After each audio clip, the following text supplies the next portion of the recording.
dreams, goals, desires, loved ones, and people and places to see, books to read, trips to go on, a life to live.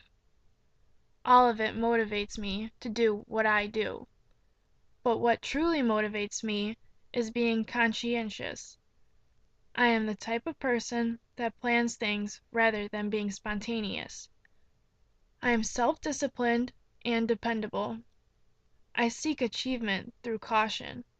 I make calculated moves. Obligation remains a major motivator for me as well. I do things because things ought to be done. The feeling of responsibility motivates me to help others. I like to be recognized for my work. I do things when I feel that my work is important or what I am doing is significant. I seek nothing but the best because I know I am capable of succeeding in everything I do.